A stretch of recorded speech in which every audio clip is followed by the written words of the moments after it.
एक पुरानी यहूदी कथा है। सिकंदर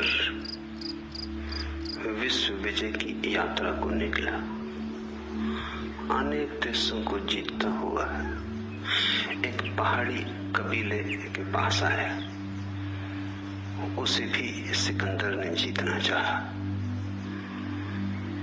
जब हमला किया तो चकित हुआ। कबीले के नग्न लोग बैंड बाजे लेकर उसका स्वागत करने आए थे। थोड़ा सकुचाया भी।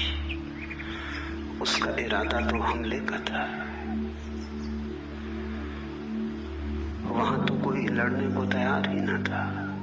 उस कबीले के लोगों के पास अस्त्र शस्त्र थे ही नहीं।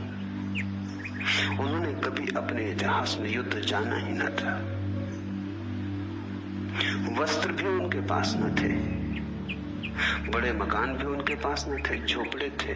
उन झोपड़ों में कुछ भी न था, क्योंकि संग्रह की वृत्ति उन्होंने कभी पाली नहीं। जहां संग्रह है वहां हिंसा होगी, जहां संग्रह है वहां युद्ध भी होगा, जहां मालकियत है वहां प्रतिस्पर्धा भी है। वे सिकंदर को ले गए। सिकंदर सकुचाया, किम कर्तव्य विमूढ़। वो तो एक ही बात जानता था, लड़ना। वे अपने प्रधान के झोपड़े में ले गए। उसका बड़ा स्वागत किया गया फूल मालाओं से। फिर प्रधान ने उसके लिए भोजन बुलाया। सोने की थाली, सोने की ही रोटी, हीरे जवाहरात जड़े हुए बर्तन और हीरे जवाहरातों की ही सब्जी। सिकंदर ने कहा, तुम पागल हुए हो? सोने की रोटी कौन खाएगा? हीरे जवाहरातों की सब्जी? तुमने मुझे समझा क्या है? आदमी हूं। उस बूढ़े प्रधान ने कहा, हम तो सोचे कि आप अगर साधारण रोटी से ही तृप्त हो सकते हैं तो अपने देश में ही मिल जाती। इतनी दूर, इतनी यात्रा करके ना आना पड़ता है। इतना संघर्ष, इतना युद्ध, इतनी हिंसा, इतनी मृत्यु, गेहूं की रोटी खाने को, साधारण सब्जी खाने को, ये तो तुम्हारे देश में ही मिल जाता है। फिर क्या तुम पागल हुए हो? इसलिए हमने तो जैसे ही खबर सुनी कि तुम आ रहे हो, बमुश्किल इकट्ठा करके किसी तरह खदानों से सोना ये सब इंतजाम किया। एक बात वो बूढ़ा बोला, मुझे पूछनी है। फिर तुम्हारे देश में वर्षा होती,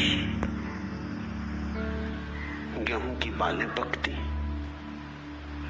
घास उगता, सूरज चमकता, चांद तारे निकलते रात में। सिकंदर ने कहा, पागल हो तुम?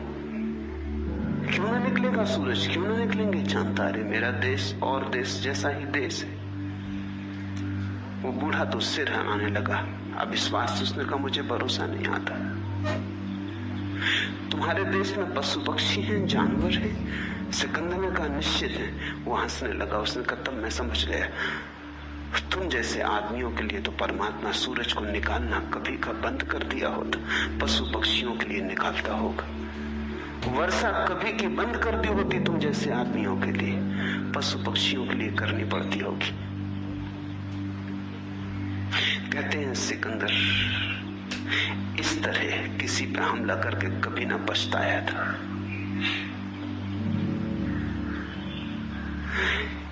जीवन की किसी न किसी घड़ी में तुम्हें भी ऐसा ही लगेगा। क्या करोगे सोने का? खाओगे, पियोगे? क्या करोगे धन का? ओढ़ोगे, बिछाओगे? क्या करोगे प्रतिष्ठा का, सम्मान का, अहंकार का? कोई भी तो उपयोग नहीं है। हाँ, एक बात निश्चित है, सोने से गिरकर, सोने से मरकर, अहंकार में बंद होकर तुम पर परमात्मा का सूरज न चमकेगा, तुम पर परमात्मा का चांद न निकलेगा।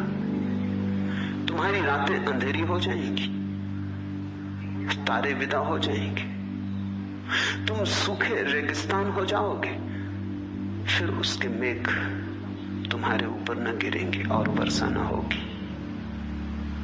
तुम वंचित हो जाओगे इस भरे पूरे जगत में, जहां सब है। वहां तुम ठीकरे बीनते रह जाओगे, फिर तुम खूब दुखी होगे और सुख की आशाएं करोगे, सुख के सपने देखोगे और दुख भोगोगे। यही हुआ है। महत्वाकांक्षा ने प्राण ले लिए, और जब तक महत्वाकांक्षा न गिर जाए कोई व्यक्ति धार्मिक नहीं।